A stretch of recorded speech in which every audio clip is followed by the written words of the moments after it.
Bismillahirrahmanirrahim. Assalamualaikum warahmatullahi wabarakatuh. Alhamdulillah wassalatu wassalamu ala Rasulillah wa ala alihi wa man wala. Untuk video Aku Kau dan Fiqh pada kali ini, saya akan membicarakan tentang tajuk kitab-kitab fiqh ulama Jawi.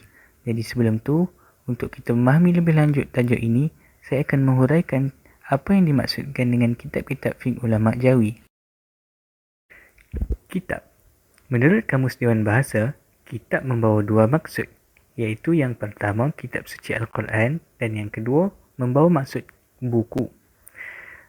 Manakala fiqh pula bermaksud ilmun bil ahkam asy-syar'iyyah al-amaliyah al-muktasabu min adillatiha at-tafsiliyah, sebuah ilmu mengenai hukum-hukum syarak yang bersifat praktikal yang diambil ataupun bersumberkan daripada dalil-dalil yang tafsil, dalil-dalil yang terperinci.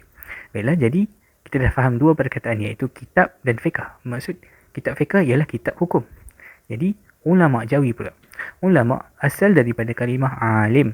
Alim, ketika guru kami mensyarahkan kitab Munyatul Musalli, Ustaz Faiz mengatakan maksud alim ialah man ittasafa bil ilm, siapa yang bersifat dengan ilmu. Jadi ulama ni adalah orang yang berilmu dan bersifat dan beramal dengan ilmu mereka. Jadi Jawi pula adalah orang yang berasal dari tanah Melayu, dan ini adalah satu gelaran yang diberikan oleh orang-orang Arab kepada ulama-ulama kita yang mengajar di sana.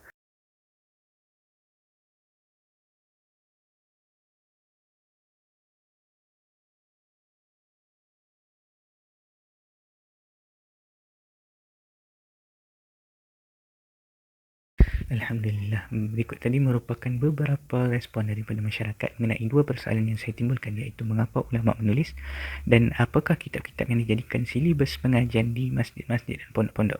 Kalangan ulama Jawi banyak tertumpu kepada tiga jenis ilmu, iaitu ilmu tauhid, ilmu fiqh dan juga ilmu tasawuf. Kerana apa? Kerana ini adalah tiga ilmu yang merupakan ilmu fardu ain yang wajib ke atas semua umat Islam, tidak kira sama ada penuntut ilmu agama ataupun orang awam. Apabila disebutkan silibus fiqh Jawi, turas yang diajarkan di tanah Melayu, semestinya kita tidak akan lari daripada beberapa kitab seperti Munyatul Musalli, iaitu kitab yang membahaskan solat yang ditulis oleh Syekh Daud Al-Fatani, seorang alim kabir, masya-Allah, tabarakallah.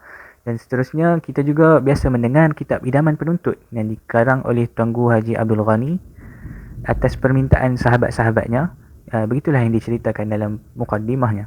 Dan juga kita ada satu kitab yang akan saya sebutkan secara panjang lebar, iaitu kitab Matla'ul Badrain wa Majma'ul Bahrain. InsyaAllah saya tidak akan menghuraikan apakah yang dimaksudkan dengan Matla'ul Badrain wa Majma'ul Bahrain, kerana kita boleh dengar ni daripada asatizah kita yang mensyarahkan kitab ni. Tapi saya akan menceritakan serba sedikit mengenai kitab ini, isi kandungannya dan penulisnya. Bismillah. Syekh Wan Muhammad bin Wan Ismail Al-Fatani, itulah nama beliau, pengarang bagi kitab Matla'ul Badrain. Beliau juga dipanggil mesra sebagai Syekh Nikmat Kecil. Beliau juga dipanggil oleh orang-orang Arab sebagai Syekh Muhammad Saghir. Beliau merupakan cucu saudara kepada Syekh Daud Al-Fatani. Ini kerana ibunya merupakan anak saudara kepada Syekh Daud Al-Fatani dan anak kepada Syekh Idris, iaitu adik kepada Syekh Daud Al-Fatani. Baiklah. Ayah beliau pula dipanggil sebagai Syekh Ismail Janggut Merah. Pada tahun 1845, Syekh Daud Al-Fatani telah membawa Syekh Nikmat Kecil ke Mekah untuk menuntut ilmu. Dan pada tahun 1846, Syekh Daud Al-Fatani telah pun kembali ke rahmatullah.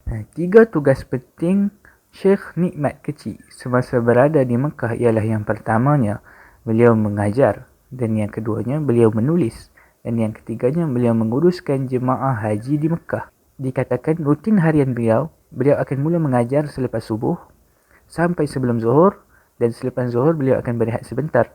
Manakala selepas asar beliau akan menulis kitab, sehinggalah maghrib beliau akan mengajar lagi, dan selepas isyak beliau akan menyemak kembali penulisan-penulisan beliau. Barakallah, itulah kehidupan seorang alim ulama. Baiklah, sekarang kita berpindah kepada isi kitab Matla'ul Badrain. Kitab Matla'ul Badrain adalah sebuah kitab yang boleh dikatakan muktabar. Kerana apa? Kerana rujukannya merupakan rujukan yang besar, kitab-kitab besar dalam imam mazhab Syafi'i. Antara kitab yang menjadi rujukan Syekh Nikmat Kecil semasa menulis kitab Matla'ul Badrain ialah Yang pertama, kalau kitab Jawi, iaitu kitab Sabil al-Muhtadin yang ditulis oleh Syekh Arsyad Al-Banjari. Manakala kalau kitab Arab ialah kitab Fathul Wahhab. Fathul Wahhab adalah kitab yang dikarang oleh Syekh Zakaria Al-Ansari, dan juga kitab I'anah Talibin Said Abu Bakar Al-Shatta, dan juga kitab Kifayatul Akhyar Mughni Muhtaj. Semuanya adalah kitab-kitab muktabar dalam mazhab Syafi'i. Dan seterusnya, kitab ini juga mencakupi keempat skop yang selalunya dibahaskan di dalam fiqh, iaitu skop ibadat, di mana dimulakan dengan bab taharah sehinggalah ke bab haji, dan akikah dan korban juga disebutkan di dalam kitab Matla'ul Badrain. Itu juga dalam bab munakahat dibahaskan banyak perkara muamalat dan juga jinayat. Dan kitab ini dimulakan dengan bab fadilah ilmu, di mana di situ dimasukkan juga penerangan seringkas mengenai sifat 20 dan perkara-perkara yang wajib diiktikadkan oleh seorang Muslim. Kitab ini diakhiri dengan perbahasan bab hamba. Antara ulama yang berkhidmat terhadap kitab ini ialah Syekh Zakaria yang merupakan AJK Fatwa Kedah. Beliau telah menulis sebuah kitab bernama Matla'un Nurain yang mensyarahkan dan memudahkan uslub-uslub di dalam Matla'ul Badrain.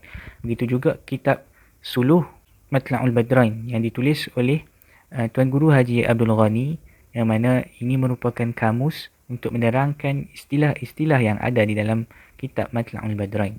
Sebagai kesimpulan, dapatlah disimpulkan di sini bahawa ulama-ulama kita meninggalkan kitab-kitab kepada kita, generasi seterusnya, agar kita tidak jauh daripada agama dan agar kita tidak meninggalkan ilmu fardu ain. Jadi, pesanan daripada saya, jom kita mengaji, jom kita tambah ilmu kita, dan agar kita menjadi orang-orang yang berilmu dan beramal di dunia dan di akhirat. Sekian saja penerangan ringkas daripada saya. Saya mohon maaf atas segala kekurangan. Sesungguhnya saya bukanlah ahli untuk membicarakan tajuk ini, dan saya hanya membicarakannya disebabkan taklifan ke atas diri saya.